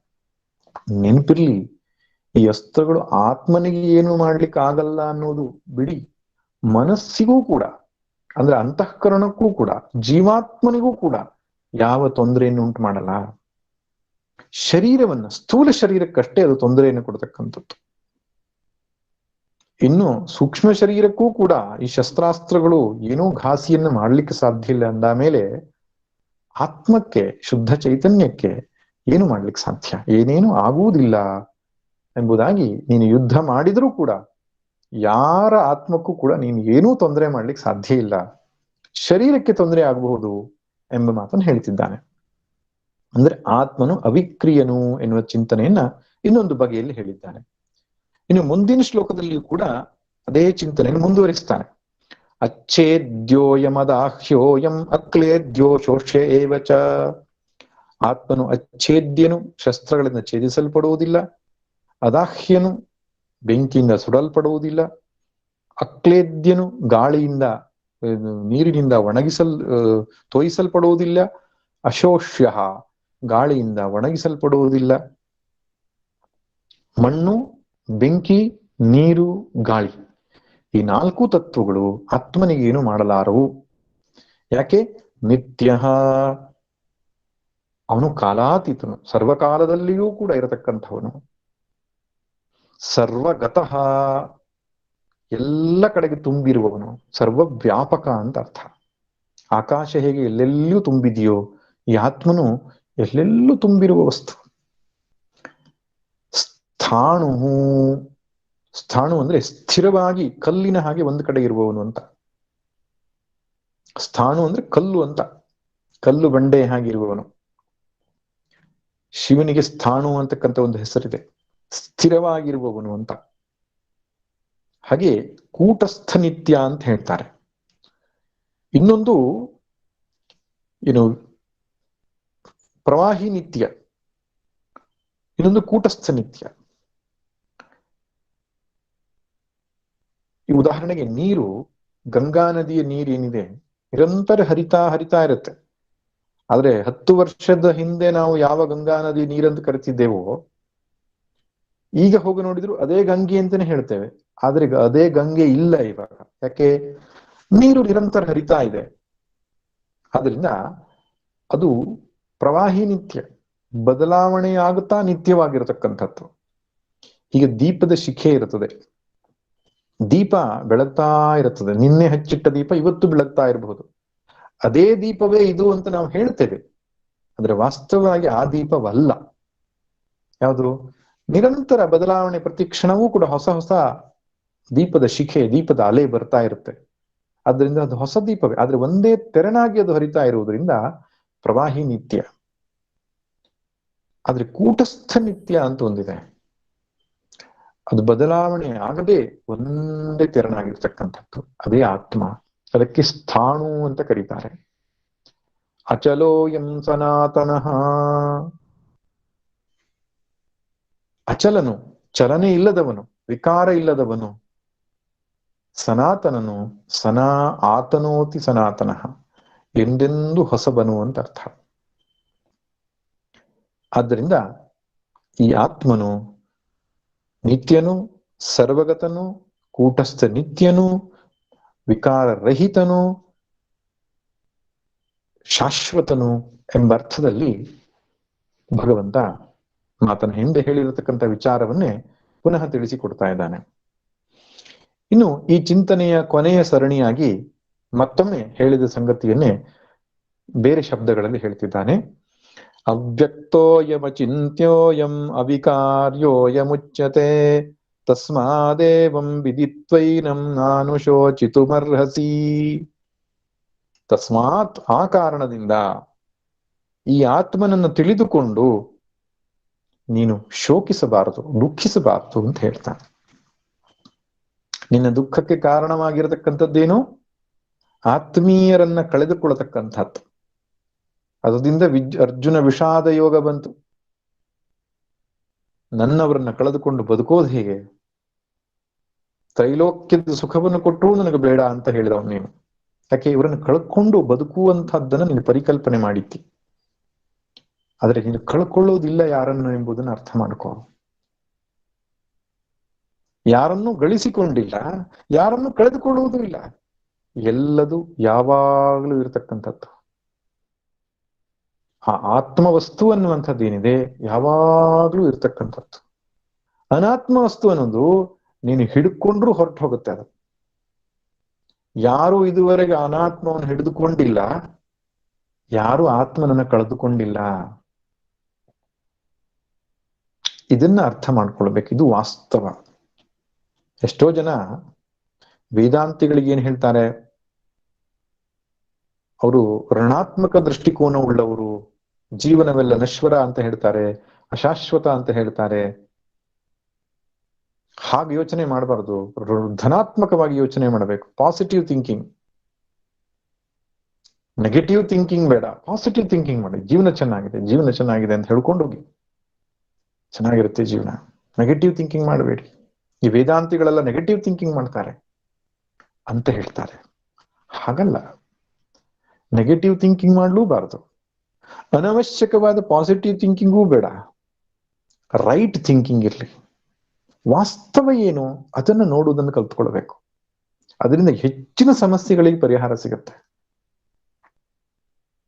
ಯಾವುದು ಸತ್ಯ, ಯಾವುದು ಅಸತ್ಯ, ಅನಾತ್ಮ ಅಸತ್ಯವಾದದ್ದು, ಆತ್ಮ ಸತ್ಯವಾದದ್ದು. ಅನಾತ್ಮ ಬದಲಾವಣೆಯನ್ನು ಹೊಂದುತ್ತಾ ಇರ್ತದೆ, ಆತ್ಮ ಬದಲಾವಣೆಯನ್ನು ಹೊಂದದೇ ಇರತಕ್ಕಂಥದ್ದು. ಇದು ಸ್ಪಷ್ಟವಾಗಿ ಮನಸ್ಸಲ್ಲಿ ಕುಳಿತುಕೊಂಡ್ರೆ, ನಾನು ಶೋಚಿತುಮರ್ಹತಿ, ನೀನು ಶೋಚಿಸುವುದಿಲ್ಲ, ದುಃಖಿಸುವುದಿಲ್ಲ. ಆರಂಭದಲ್ಲೇ ಹೇಳಿದ್ನಲ್ಲ, ಪಂಡಿತಾಹ ನ ಶೋಚಂತಿ, ಪಂಡಿತರು ವಿವೇಕಿಗಳು ದುಃಖಿಸುವುದಿಲ್ಲ ಅಂತ. ಈಗ ವಿವೇಕಿಗಳಂದ್ರೆ ಯಾರು ಅನ್ನೋದನ್ನು ತಿಳಿಸಿಕೊಟ್ಟಿದ್ದಾನೆ. ಆತ್ಮ ಅನಾತ್ಮವನ್ನು ಸ್ಪಷ್ಟವಾಗಿ ತಿಳಿದವರು ವಿವೇಕಿಗಳು. ಆದ್ರಿಂದ ದುಃಖಿಸುವವನು ಅವಿವೇಕಿ. ಯಾವ ರೀತಿಯಾಗಿ ತಿಳಿದುಕೊಳ್ಳಬೇಕು ಆತ್ಮನನ್ನ? ಅವ್ಯಕ್ತೋಯಂ, ಇವನು ಅವ್ಯಕ್ತನು. ವ್ಯಕ್ತ ಅಂದ್ರೆ ತೋರಿಕೊಳ್ಳುವುದು ಅಂತ, ಅವ್ಯಕ್ತ ಅಂದ್ರೆ ತೋರಿಕೊಳ್ಳದೇ ಇರುವುದು. ಯಾವುದಕ್ಕೆ ತೋರಿಕೊಳ್ಳೋದು? ಪಂಚ ಜ್ಞಾನೇಂದ್ರಿಯಗಳಿಗೆ ಯಾವುದು ತೋರಿಕೊಳ್ಳತ್ತೋ ಅದು ವ್ಯಕ್ತ. ಜ್ಞಾನೇಂದ್ರಿಯಗಳಿಗೆ ಯಾವುದು ತೋರಿಕೊಳ್ಳಲ್ವೋ ಅದು ಅವ್ಯಕ್ತ. ನಮ್ಮ ದೇಹ, ದೃಶ್ಯ ಪ್ರಪಂಚ ಇದೆಲ್ಲವೂ ವ್ಯಕ್ತ. ಮನಸ್ಸು ಬುದ್ಧಿ ಇಂದ್ರಿಯಗಳಿಗೆ ಹೋಲಿಸಿದ್ರೆ ಅವ್ಯಕ್ತ. ಆದರೆ ಮನಸ್ಸು ಬುದ್ಧಿಯೂ ಕೂಡ ಸಾಕ್ಷಿಗೋಚರವಾಗಿದೆ. ಸಾಕ್ಷಿಗೆ ಇದು ಗೊತ್ತಾಗ್ತಾ ಇದೆ, ಆದ್ರಿಂದ ಅದು ವ್ಯಕ್ತವೇ. ಆದ್ರೆ ಸಾಕ್ಷಿ ಕೇವಲ ಅರಿವವನು ಹೊರತು ಅವನನ್ನು ಅರಿಲಿಕ್ಕೆ ಸಾಧ್ಯ ಇಲ್ಲ. ಆದ್ರಿಂದ ಆತ್ಮನು ಅವ್ಯಕ್ತನಾಗಿದ್ದಾನೆ. ಇದನ್ನು ಚರ್ಚೆ ಮಾಡಿದ್ದೆವು ನಾವು, ಅಪ್ರಮೇಯ ಅನ್ನುವ ವಿಷಯ ಬಂದಾಗಲೂ ಚರ್ಚೆ ಮಾಡಿದ್ದೆವು. ಅವ್ಯಕ್ತೋಯಂ ಅಚಿಂತ್ಯೋಯಂ, ಅಚಿಂತ್ಯನು, ಮನಸ್ಸು ಮಾತಿಗೆ ಮೀರಿದವನು, ವಿಶೇಷವಾಗಿ ಚಿಂತನೆಗೆ ಆಲೋಚನೆಗೆ ಮೀರಿದವನು, ತರ್ಕಕ್ಕೆ ಮೀರಿದವನು. ಎಂದೂ ಕೂಡ ತರ್ಕದಿಂದ ಆತ್ಮನನ್ನು ಅರಿತುಕೊಳ್ಳಿಕ್ಕೆ ಸಾಧ್ಯ ಇಲ್ಲ. ನೈಷಾ ತರ್ಕೇಣ ಮತಿರಾಪನೀಯ ಎಂಬುದಾಗಿ ಹೇಳಿದ್ದಾರೆ. ಹೇಗೆ ತಿಳ್ಕೊಳ್ಬೇಕು ಆತ್ಮನನ್ನ? ಶ್ರುತಿವಾಕ್ಯ ಪ್ರಮಾಣದಿಂದ, ಶ್ರುತಿಗೆ ಅನುಸಾರಿಯಾದ ತರ್ಕದಿಂದ, ಅನುಭವ ಅನುಸಾರಿಯಾದ ತರ್ಕದಿಂದ ತಿಳಿದುಕೊಳ್ಬೇಕು. ಶ್ರುತಿವಾಕ್ಯ ಪ್ರಮಾಣ ಮತ್ತು ನಮ್ಮದೇ ಅನುಭವಗಳ ವಿಶ್ಲೇಷಣೆ, ಅಷ್ಟಕ್ಕೆ ತರ್ಕ ಬೆಳೆಸಬೇಕೇ ಹೊರತು ಸ್ವತಂತ್ರವಾದ ತರ್ಕದಿಂದ ಆತ್ಮವಸ್ತುವನ್ನು ಅರಿಲಿಕ್ಕೆ ಸಾಧ್ಯ ಇಲ್ಲ. ಲೌಕಿಕ ತರ್ಕ ಅಂತ ಕರೀತಾರೆ. ಬುದ್ಧಿ, ಮನುಷ್ಯನ ಬುದ್ಧಿ ಬಹಳ ಸೂಕ್ಷ್ಮವಾದದ್ದು. ಕಾರ್ಯಕಾರಣವನ್ನು ಹುಡುಕುವುದರಲ್ಲಿ ಎಕ್ಸ್ಪರ್ಟ್. ಹಾಗೆ ಆತ್ಮನ ವಿಷಯದಲ್ಲಿ ತನ್ನ ಸ್ವತಂತ್ರ ಬುದ್ಧಿಯಿಂದ ವಿಶ್ಲೇಷಣೆ ಮಾಡ್ಲಿಕ್ಕೆ ಹೊರಟ್ರೆ ದಾರಿ ತಪ್ಪುತ್ತಾನೆ ಮನುಷ್ಯ. ಅದಕ್ಕೆ ಶ್ರುತಿ ಪ್ರಮಾಣ ಸಹಾಯವನ್ನೆಷ್ಟು, ಆತ್ಮ ಹೇಗಿದ್ದಾನೆ ಎಂದಾಗ ಶ್ರುತಿ ಹೇಗೆ ತೋರಿಸ್ಕೊಟ್ಟಿದೆ ಆತ್ಮನ ಬಗ್ಗೆ ಹಾಗೆ ಅರ್ಥ ಮಾಡ್ಕೊಳ್ಬೇಕು. ಅಲ್ಲ ಸ್ವಾಮಿ, ಶ್ರುತಿ ಹೇಳಿದ ಅಷ್ಟೇ ನಂಬಿಕೆಯಿಂದ ನಂಬಿಕೊಂಡು ಬಿಡೋದಾದ್ರೆ ಏನು ಉಳಿತು? ಅನೇಕ ವಿಷಯಗಳಲ್ಲಿ ಅನೇಕ ನಂಬಿಕೆಗಳಿದೆ ನಮಗೆ. ಹೀಗೆ ಆತ್ಮ ಇದ್ದಾನೆ, ಆತ್ಮನ ಲಕ್ಷಣಗಳಿದು ಏನೋ ನಂಬಿಕೆಯನ್ನು ನಂಬ್ಕೊಂಡ್ಬಿಟ್ರೆ ನಂಬಿಕೆಯಾಗಿ ಉಳಿತಲ್ಲ, ಅನುಭವ ಆಗ್ಲಿಲ್ವಲ್ಲ. ಹಾ, ಬಹಳ ಮುಖ್ಯವಾದ ಸಂಗತಿ ನೆನ್ಪಿಟ್ಕೊಳ್ಳಿ. ಶ್ರುತಿ ಆತ್ಮನನ್ನ ಯಾವ ರೀತಿಯಿಂದ ತೋರಿಸಿಕೊಟ್ಟಿದೆಯೋ ಅದು ನಮ್ಮ ನಿತ್ಯ ಅನುಭವವನ್ನ ಆಶ್ರಯಿಸಿಯೇ ತೋರಿಸ್ಕೊಟ್ಟಿದೆ. ನಿಜ, ಗೀತೆಯಲ್ಲಿ ಅವಸ್ಥಾತ್ರಯದ ವಿಶ್ಲೇಷಣೆ ಅಂತ ವಿಶೇಷವಾಗಿ ಬರೋಲ್ಲ. ಈ ಅವಸ್ಥಾತ್ರಯದ ವಿಶ್ಲೇಷಣೆ ಮಾಡಿದಾಗ ಜಾಗೃತ್ ಸ್ವಪ್ನ ಸುಷುಪ್ತಿಯನ್ನ ಅನುಭವಿಸುವಂತಹ ಆ ಜೀವಾತ್ಮನಿಗಿಂತ ಬೇರೆಯಾದ ಒಬ್ಬ ಸಾಕ್ಷಿ ಇದ್ದಾನೆ ಅಂತ ತೋರಿದಾಗ, ಆ ಸಾಕ್ಷಿಯ ದೃಷ್ಟಿಯಲ್ಲಿ ನಾವು ಶ್ರುತಿ ಕೊಡುವ ಲಕ್ಷಣವನ್ನ ಪರಿಶೀಲನೆ ಮಾಡಿದಾಗ ಶ್ರುತಿ ಸರಿಯಾಗಿ ಹೇಳ್ತಿದೆ. ಸಾಕ್ಷಿ ಸರ್ವವ್ಯಾಪಕನು, ಸಾಕ್ಷಿ ನಿತ್ಯನು, ಸಾಕ್ಷಿ ಏನು ಅಚಲನು, ಅಕರ್ತ ಭೋಕ್ತಾನು, ಅವಿಕ್ರೀನ್, ಎಲ್ಲ ಲಕ್ಷಣಗಳು ಸಾಕ್ಷಿಗೆ ಹೊಂದಿಕೆ ಆಗತ್ತೆ. ಪ್ರತಿಬೋಧ ವಿದಿತಂ ಮತಂ ಅಮೃತತ್ವಂ ಹಿ ವಿಂದತೆ, ಈ ಮಂತ್ರದಲ್ಲಿ ಭಗವತ್ಪಾದರು ಸ್ಪಷ್ಟವಾಗಿ ಬರೆದಿದ್ದಾರೆ. ಆದ್ರಿಂದ ಸಾಕ್ಷಿ ಅನುಭವಗಮ್ಯನು, ನಮ್ಮ ನಿತ್ಯ ಅನುಭವದಲ್ಲಿ ಇರತಕ್ಕಂಥವನು ಸಾಕ್ಷಿ. ಅದನ್ನೇ ಶ್ರುತಿ ತೋರಿಸಿಕೊಟ್ಟಿರೋದ್ರಿಂದ ನಂಬಿಕೆಯಷ್ಟೇ ಇಲ್ಲಿ ಅಲ್ಲ, ಶ್ರದ್ಧೆಯಷ್ಟೇ ಕಾರಣ ಅಲ್ಲ, ಅನುಭವ ಅವಸಾನತ್ವಾತ್ ಇಹ ಪ್ರಮಾಣಂ, ಅನುಭವದಲ್ಲಿಯೇ ಸಿಗುವಂತಹ ವಿಷಯವನ್ನೇ ಶ್ರುತಿ ತೋರಿಸಿಕೊಟ್ಟಿದೆ. ಸರಿಯಾಗಿ ವಿಚಾರ ಮಾಡಿದರೆ, ಗುರುಗಳ ಮಾರ್ಗದರ್ಶನದಿಂದ ಚಿಂತನೆಯನ್ನು ಮಾಡಿದರೆ ಪ್ರತಿಯೊಬ್ಬರಿಗೂ ಇದನ್ನು ಹೌದು ಅಂತ ಒಪ್ಪಿಕೊಳ್ಳಲೇಬೇಕಾದ ಸಂಗತಿ. ಅದಕ್ಕೆ ಶಂಕರ ಭಗವತ್ಪಾದರು ಈ ಅದ್ವೈತ ಸಿದ್ಧಾಂತವನ್ನ ಸಾರ್ವತ್ರಿಕಾನುಭವ ಎಂಬುದಾಗಿ ಕರೆದಿದ್ದಾರೆ. ಸಾರ್ವತ್ರಿಕ ಅನುಭವ ಅಂದ್ರೇನು? ಎಲ್ಲ ಜನರಿಗೆ, ಎಲ್ಲ ಕಾಲದಲ್ಲಿ, ಎಲ್ಲ ಜಾಗದವರಿಗೆ ಒಂದೇ ತೆರನಾಗಿ ಗೋಚರ ಆಗೋ ಸತ್ಯ. ಕೆಲವೊಂದು ಸತ್ಯಗಳು ಒಂದೊಂದು ಕಾಲದಲ್ಲಿ ಒಬ್ಬೊಬ್ಬರಿಗೆ ಒಂದೊಂದು ತೆರನಾಗಿ ಕಾಣುವಂಥದ್ದು ಇರುತ್ತೆ. ಒಬ್ಬನು ಹೇಳ್ತಾನೆ ಸಮಾಧಿಯಲ್ಲಿ ಮಾತ್ರ ನನಗೆ ಗೋಚರವಾದ ಸತ್ಯ ಅಂತಾನೆ, ಮತ್ತೊಬ್ಬ ಹೇಳ್ತಾನೆ ಬೆಟ್ಟದಲ್ಲಿ ಕುಳಿತು ಧ್ಯಾನ ಮಾಡುವಾಗ ದೇವರೇ ಹೇಳಿರೋ ಸತ್ಯ ಅಂತ ಹೇಳ್ತಾನೆ. ಇದೆಲ್ಲ ವೈಯಕ್ತಿಕ ಅನುಭವಗಳು. ಒಬ್ಬನಿಗೆ ಒಂದು ದೇಶದಲ್ಲಿ ಒಂದು ರೀತಿಯ ಅನುಭವ ಆಗಿರ್ತದೆ, ಒಬ್ಬನಿಗೆ ಯಾವುದೋ ಒಂದು ಕಾಲದಲ್ಲಿ ಒಂದು ವಿಚಿತ್ರವಾದ ಅನುಭವ ಆಗಿರುತ್ತದೆ, ಒಬ್ಬನಿಗೆ ಅವನ ಗಂಡಸೋ ಹೆಂಗಸೋ ಜಾತಿ ಮತ್ತೊಂದು ಆಶ್ರಯಿಸಿಕೊಂಡು ಅನುಭವಗಳಾಗಿರುತ್ತದೆ.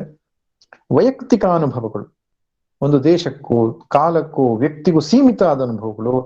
ಇದು ಸತ್ಯವಲ್ಲ. ಸತ್ಯವಲ್ಲ ಅಂದ್ರೆ ಸೀಮಿತವಾದ ಸತ್ಯ ಅಂತಾನೆ ಕರಿಬೇಕು.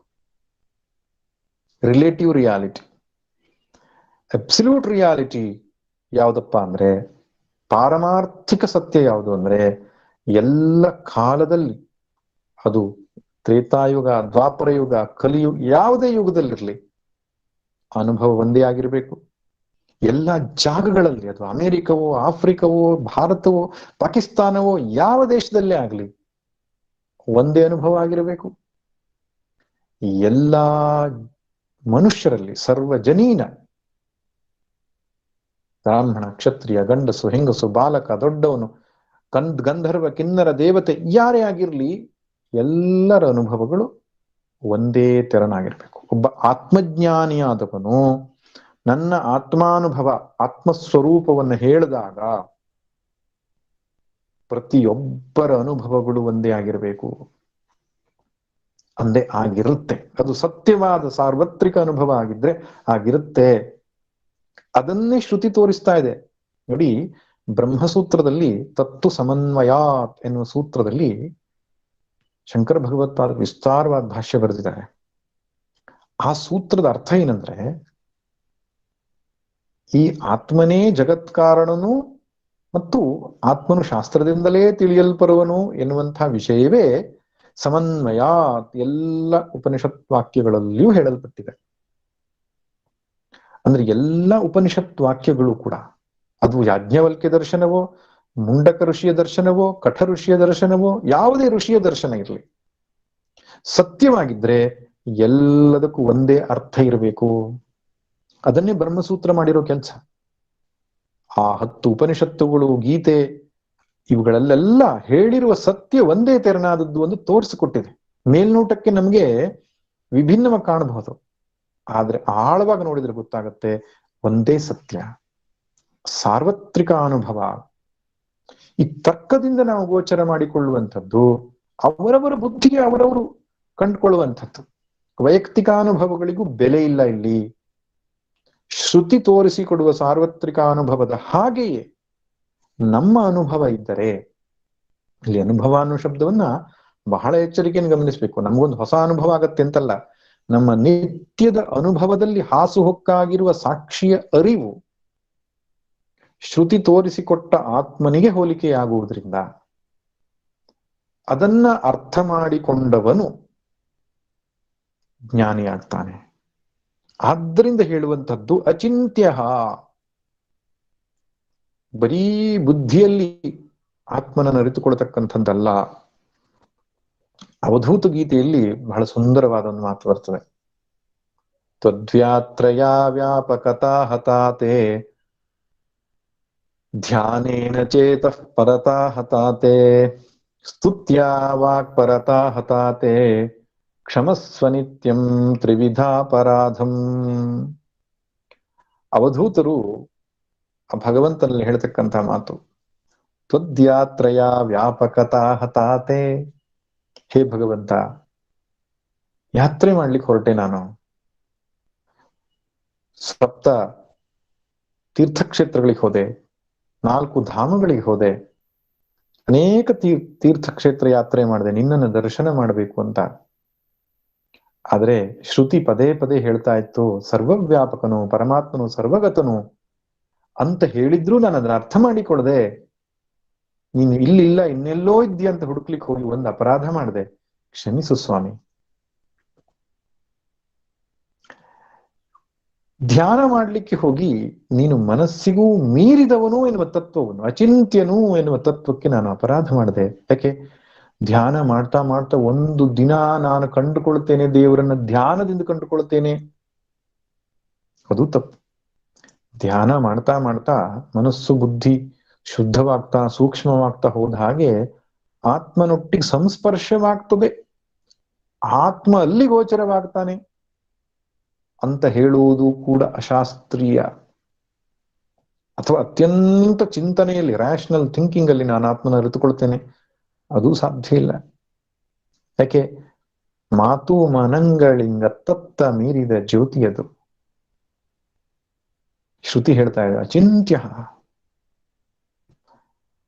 ಇನ್ನು ನೀನು ಸ್ತುತಿ ಮಾಡ್ಲಿಕ್ಕೆ ಹೊರಟೆ ನಾನು, ಭಗವಂತನ ಅನೇಕ ವಿಧವಾದ ಸ್ತುತಿಗಳನ್ನು ಮಾಡಿದೆ, ಆದರೆ ಮಾತಿಗೂ ಮೀರಿದಂತಹ ನಿನ್ನನ್ನ ಯಾವ ರೀತಿ ಸ್ತುತಿಸಲಿ ನಾನು?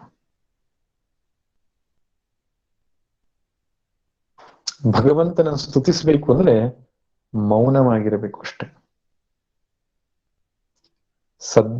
ಸದ್ದರ್ಶನ ಅಂತ ಗ್ರಂಥದಲ್ಲಿ ರಮಣರು ಹೇಳ್ತಾರೆ, ಹೇಗೆ ಸ್ತುತಿಸಲಿ ನಿನ್ನ? ಎಲ್ಲ ಸ್ತುತಿಗಳು ನಿನ್ನ ಆಶ್ರಯದಲ್ಲೇ ತೋರೋದ್ರಿಂದ ಯಾವ ಸ್ತುತಿ, ಯಾವ ರೀತಿ ಸ್ತುತಿಸಬೇಕು ನಿನ್ನ? ಈ 3 ತಪ್ಪು ಮಾಡದೆ ಅಂತ ಅವಧೂತ ಗೀತೆಯಲ್ಲಿ ಜ್ಞಾನಿಗಳು ಹೇಳ್ಕೊಂಡಿದ್ದಾರೆ, ನಮಗೆ ಮಾರ್ಗದರ್ಶನ ಮಾಡುವುದಕ್ಕೆ. ಹಾಗಂತ ಸ್ತುತಿಸಬಾರದೆ, ಧ್ಯಾನ ಮಾಡಬಾರದೆ, ಹಾಗಲ್ಲ ನೋಡಿ. ಅಂತಃಕರಣ ಶುದ್ಧಿಗೆ ಸಾಧನೆ ಮಾಡಬೇಕಾಗಿರುವಂಥದ್ದು ಒಪ್ಪುವುದೇ, ಆದ್ರೆ ಅದು ಪರಮಾರ್ಥ ಸತ್ಯವಲ್ಲ ಎಂಬುದು ನೆನಪಿಟ್ಟುಕೊಳ್ಬೇಕು. ಪರಮಾರ್ಥ ಸತ್ಯ ಅನ್ನೋದು ಯಥಾರ್ಥ ಜ್ಞಾನ, ಶ್ರುತಿಸಮ್ಮತವಾದ ಅನುಭವ ಅವಸಾನವಾಗಿರತಕ್ಕಂತಹ ಜ್ಞಾನವೇ ಸರಿಯಾದದ್ದು. ಅಚಿಂತ್ಯ ಅವಿಕಾರ್ಯೋಯ ಮುಚ್ಯತೆ. ಈ ಆತ್ಮನು ಅವಿಕಾರಿ, ಎಂದೆಂದೂ ವಿಕಾರವನ್ನ ಪಡೆಯದೆ ಒಂದೇ ತೆರನಾಗಿರತಕ್ಕಂಥವನು. ವಿಕಾರಗಳೆಲ್ಲ ಈ ಶರೀರಕ್ಕೆ, ಮನಸ್ಸಿಗೆ, ಬುದ್ಧಿಗೆ ಪ್ರತಿ ಕ್ಷಣವೂ ಬದಲಾಗ್ತಾ ಇರ್ತದೆ. ಬೆಳಿಗ್ಗೆ ಎದ್ದ ಬುದ್ಧಿ ಸಂಜೆ ಇಲ್ಲ, ಬೆಳಿಗ್ಗೆ ಎದ್ದ ಶರೀರದ ಸ್ವಾಸ್ಥ್ಯ ಸಂಜೆ ಇಲ್ಲ. ಅದು ಬದಲಾವಣೆ ಆದ ತಕ್ಷಣ ನಾವು ಬದಲಾಗ್ತಾ ಇರ್ತೇವೆ. ನಾವು ಯೋಚನೆ ಮಾಡೋದು ನಾನು ಶರೀರ, ನಾನು ಇಂದ್ರಿಯಗಳು, ನಾನು ಮನಸ್ಸು, ನಾನು ಬುದ್ಧಿ ಅಂತ ತಿಳ್ಕೊಂಡು ಅಜ್ಞಾನದಿಂದ ಶರೀರ ಏರುಪೇರಾದಾಗ ನಾವು ಏರುಪೇರಾಗ್ತಾ ಇರ್ತೇವೆ, ಮನಸ್ಸು ಏರುಪೇರಾದ್ರೆ ನಾವು ಏರುಪೇರಾದೇವೆ ಎಂದು ಭಾವಿಸಿಕೊಳ್ತೇವೆ. ಅಲ್ಲ, ಜ್ಞಾನಿ ಏನ್ ಮಾಡ್ತಾನೆ? ಇದೆಲ್ಲದಕ್ಕಿಂತ ಬೇರೆಯಾದ ಆತ್ಮನನ್ನು ಕಂಡುಕೊಂಡು ಅದರಲ್ಲಿಯೇ ತಾದಾತ್ಮ್ಯವನ್ನು ಪಡ್ಕೊಂಡಿರೋದ್ರಿಂದ ಈ ಅಲುಗಾಟಗಳ ಆದ್ರೂ ಸ್ಥಿತ ಪ್ರಜ್ಞಸ್ಯ ಕಾ ಭಾಷಾ, ತನ್ನ ಮನದಾಟಗಳ ತಾನೇ ನೋಡು ತನಗುವ, ತನ್ನೊಳಗೆ ತಾನಿರ್ವರಾದವರು ಬಾಳ್ವ, ಚಿನ್ಮಾತ್ರವನು ಬೇರೆ ಬಗೆದು ಜಾನಿಪ ಚತುರ, ಧನ್ಯತೆಯ ಕಂಡವನು ಮಂಕುತಿಮ್ಮ. ತನ್ನ ಮನದಾಟಗಳ ತಾನೇ ನೋಡು ತನಗುವ, ತನ್ನೊಳಗೆ ತಾನಿರ್ವರಾದವಳು ಬಾಳ್ವ, ಹೊರಗೆ ಲೋಕಾಸಕ್ತಿ ಒಳಗೆ ಸಕಲ ವಿರಕ್ತಿ, ಹೊರಗೆ ಕಾರ್ಯಧ್ಯಾನ ಒಳಗುದಾಸೀನ, ಹೊರಗೆ ಸಂಸಾರದ ಭಾರ ಒಳಗದರ ತಾತ್ಸಾರ, ವರಯೋಗ ಸೂತ್ರವಿದು ಮಂಕುತಿಮ್ಮ. ಅದು ಯಾವ ತನಗೆ ಸ್ಪಷ್ಟವಾಗಿದೆಯೋ ಬದುಕಿನ ಏರುಪೇರುಗಳಲ್ಲಿ ತನ್ನ ಮನಸ್ಸನ್ನ ಶಾಂತಗೊಳಿಸಿಕೊಳ್ಳಲ್ಲ.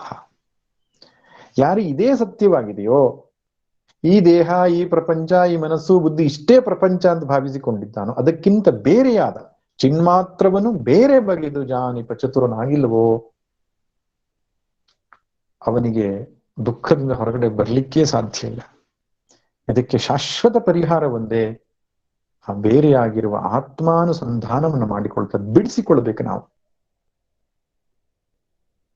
ಮುಳ್ಳಿನ ಬೇಲಿಯ ಮೇಲೆ ಬಿದ್ದ ಬಟ್ಟೆಯೊಂದನ್ನ ಎಷ್ಟು ನಿಧಾನಕ್ಕೆ ಕೂರ್ವವಧಾನಂ ಮಹದವಧಾನಂ ಬಿಡಿಸಿಕೊಳ್ತೇವೋ ಹಾಗೆ ಈ ಆತ್ಮನನ್ನ ಅನಾತ್ಮದಿಂದ ಬಿಡಿಸಿಕೊಂಡು ಆತ್ಮದಲ್ಲಿ ತಾದಾತ್ಮ್ಯವನ್ನು ಪಡೆದುಕೊಳ್ಳುವ ಅಭ್ಯಾಸವನ್ನ ಮಾಡಿದವನಿಗೆ ಜೀವನ ಒಂದು ಆಟ. It becomes A friendly match. ಈಗ ನಮಗೆ it is A serious game. ಬದುಕಿನಲ್ಲಿ ಏನೇ ನಡೀತಿದ್ರು ನನಗೇ ನಡೀತಾ ಇದೆ ಎಂದು ಭಾವಿಸಿಕೊಳ್ತಿದ್ದೇವೆ ನಾವು. ಒಬ್ರು ಅವಮಾನ ಮಾಡಿದ್ರೆ ನನಗೇ ಅವಮಾನ ಮಾಡಿದ್ರು, ಏನೋ ಹೆಚ್ಚು ಕಡಿಮೆ ಲಾಭ ನಷ್ಟ ಆಯ್ತು, ನನಗೇ ನಷ್ಟ ಆಯ್ತು, ಲಾಭ ಆಯ್ತು. ನಿನಗೆ ಏನೇನು ಆಗಿಲ್ಲ, ಏನೇನು ಆಗುವುದೂ ಇಲ್ಲ. ಆಗುವಿಕೆ ಎಲ್ಲ ವಿಕಾರಗಳಿಗೆ ನೀನು ಸಾಕ್ಷಿ. ಪದೇ ಪದೇ ಪೌನಃ ಪುಂಡೇನ ಶ್ರವಣಂ ಕುರ್ಯಾತ್. ಪುನಃ ಪುನಃ ಪುನಃ ಇದನ್ನು ಚಿಂತನೆ ಮಾಡಬೇಕು. ಆ ಬುದ್ಧಿಯಲ್ಲಿ ಶರೀರಾದಿಗಳ ಅಭಿಮಾನ ಎಷ್ಟು ದೃಢವಾಗಿ ನಿಂತಿದೆಯೋ ಅಷ್ಟೇ ದೃಢ, ಅದಕ್ಕಿಂತ ಹೆಚ್ಚು ದೃಢವಾಗಿ ಆತ್ಮನ ತಾದಾತ್ಮ್ಯ ನಮಗೆ ಬರಬೇಕು. ಹೇಗೆ ಬೆಳಿಗ್ಗೆ ಎದ್ದ ತಕ್ಷಣ ನಮಗೆ ನಾನು ಗಂಡಸು ಅಂತ ಮೆಡಿಟೇಷನ್ ಮಾಡುವ ಅವಶ್ಯಕತೆ ಇರಲ್ಲ. ಅಯ್ಯೋ ಇವತ್ತು ನಾನು ಗಂಡಸಾಗಿದ್ದೇನೋ ಹೆಂಗಸಾಗಿದ್ದೇನೋ ಅಂತ ಡೌಟ್ಫುಲ್ ಆಗಿರತ್ತ ಇಲ್ಲ. ನಾನು ಗಂಡು, ನಾನು ಅಂಥವನು, ನಾನು ಇಂಥವನು, ಎಷ್ಟು ಸಹಜ. ರಾತ್ರಿ ಯಾರೋ ಬಡಿದೆಬ್ಬಿಸಿ ನೀನ್ ಯಾರು ಅಂದ್ರೆ ಪಟ ಅಂತ ಒಂದು 10 ವಾಕ್ಯ ಹೇಳ್ತೇವೆ ನಾನು ಇಂಥವನು ಅಂತ. ಆದ್ರೆ ಆತ್ಮನ ಅಭಿಮಾನ ಇಲ್ಲ ನಮಗೆ. ಯಾಕೆ? ಮರೆತೇ ಹೋಗ್ಬಿಟ್ಟಿದ್ದೇವೆ. ನಾವು ನೆನಪು ಮಾಡಿಸಿಕೊಳ್ಳುವುದಷ್ಟೇ ಅಲ್ಲ, ಅದನ್ನ ಪದೇ ಪದೇ ಪದೇ ನೆನಪು ಮಾಡಿಕೊಳ್ಳಬೇಕು. ಎಲ್ಲಿಯ ತನಕ ನಮ್ಮ ಮನಸ್ಸು ಬುದ್ಧಿ ಶರೀರಾದಿಗಳ ಅಭಿಮಾನಕ್ಕೆ ಬಿಡಲ್ಪಟ್ಟು ಆತ್ಮದಲ್ಲಿಯೇ ದೃಢವಾದಂತಹ ನಿಷ್ಠೆಯನ್ನು ಪಡೆಯುವುದಿಲ್ಲವೋ ಅಲ್ಲಿಯ ತನಕ ಶ್ರವಣ ಮನ ನಡೀತಾ ಇರಬೇಕು. ಭಗವದ್ಗೀತೆ ಒಮ್ಮೆ ಓದಿಬಿಟ್ಟೆ, ಉಪನಿಷತ್ತೊಮ್ಮೆ ಕೇಳಿಬಿಟ್ಟೆ ಸಾಕಾಗಲ್ಲ. ಆತ್ಮನೇ ನಾನು, ಸರ್ವವ್ಯಾಪಕನು ನಾನು, ಅವಿಕಾರಿಯು ನಾನು, ನಿಷ್ಕ್ರಿಯನು ನಾನು, ಆನಂದ ಸ್ವರೂಪನು ನಾನು ಎಂಬ ಭಾವ ಅತ್ಯಂತ ಸಹಜವಾಗಬೇಕು. ಶರೀರಾದಿ ಭಾವಗಳು ಒಮ್ಮೊಮ್ಮೆ ಬಂದು ಹೋಗ್ಬೇಕು. ನಾನು ಶರೀರ, ಹೌದಾ, ಒಮ್ಮೆ ಶರೀರ ಅಂತ ಭಾವಿಸಿಕೊಂಡಿದ್ದೆ, ಒಮ್ಮೊಮ್ಮೆ ಬರುತ್ತೆ. ಹೀಗೆ ಆಗಬೇಕೆ ಹೊರತು DVG ಹೇಳುವ ಹಾಗೆ ಈಗ ನಾವು ಮನೆಯಲ್ಲಿ ಇದ್ಕೊಂಡು ಆಗಾಗ ದೇವಸ್ಥಾನಕ್ಕೆ ಹೋಗಿ ಬರ್ತಾ ಇರ್ತೇವೆ.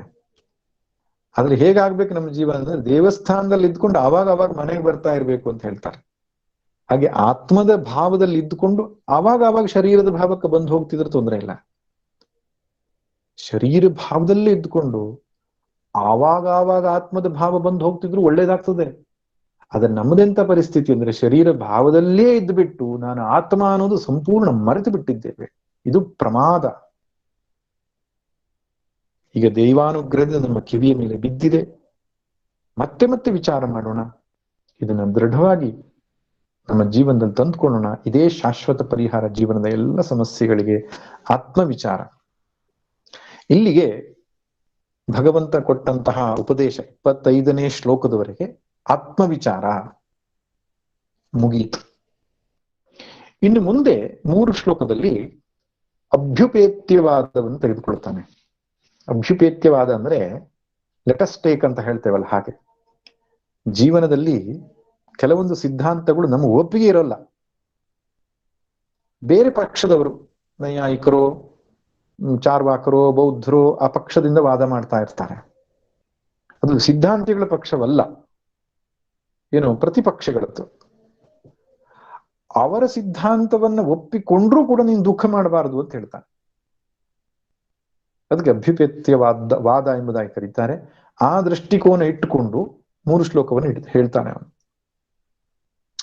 ಅಥ ಅಂತ ಶುರುವಾಗ್ತದಲ್ಲ, ಹೊಸ ಟಾಪಿಕ್ ಅಂತ ಅರ್ಥ.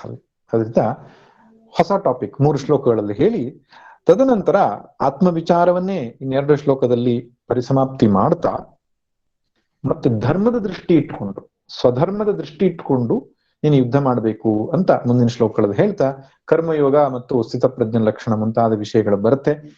ಇಷ್ಟು ದಿನಗಳ ನಮ್ಮ ಚಿಂತನೆ ಕೆಲವರಿಗೆ ಸ್ವಲ್ಪ ಕಠಿಣ ಅನ್ಸಿರಬಹುದು, ಆದ್ರೆ ಕೇಳಲೇಬೇಕಾದದ್ದು, ಚಿಂತನೆ ಮಾಡಲೇಬೇಕಾದದ್ದು. ಮತ್ತೆ ಪುನಃ 13ನೇ ಅಧ್ಯಾಯದಲ್ಲಿ ಇದೇ ವಿಚಾರಗಳು ಜಾಸ್ತಿ ಒತ್ತು ಕೊಡಲ್ಪಟ್ಟಿದೆ. ಅಲ್ಲಿಯ ತನಕ ಅತ್ಯಂತ ಸರಳವಾದ ಸಾಧನೆಗೆ ಸಂಬಂಧಪಟ್ಟ ವಿಷಯಗಳು ಬರುವುದರಿಂದ ನಾವು ಮುಂದಿನ ಸೋಮವಾರ ಮತ್ತೆ ಭಗವದ್ಗೀತೆಯ ಚಿಂತನೆಗೆ ಭೇಟಿಯಾಗೋಣ. ನಂತರ ಶುಕ್ರವಾರ ಉಪನಿಷತ್ ತರಗತಿ ವಿಕಸನ ಬಳಗದವರಂತೂ ಇದ್ದೇ ಇದೆ. ಹೀಗೆ ನಮ್ಮ ಈ ವಾರದಲ್ಲಿ 2 ಭಗವದ್ಗೀತೆ ತರಗತಿ, 1 ಉಪನಿಷತ್ ತರಗತಿಯನ್ನ ನಮ್ಮ ದೇವಸ್ಥಾನದ ಪುನರ್ ಪ್ರತಿಷ್ಠೆ ಆಗುವ ತನಕ ಮಾಡ್ತಾ ಮುಂದೆ ನಾವು ನಿರಂತರ ಮಾಡ್ಲಿಕ್ಕೆ ಆದ್ರೆ ಭಗವದ್ ಅನುಗ್ರಹದಿಂದ ಮಾಡೋಣ. ಸರ್ವೇ ಭವಂತು ಸುಖಿನಃ ಸರ್ವೇ ಸಂತು ನಿರಾಮಯಾಃ ಸರ್ವೇ ಭದ್ರಾಣಿ ಪಶ್ಯಂತು ಮಾ ಕಶ್ಚಿತ್ ದುಃಖ ಭಾಗ್ ಭವೇತ್.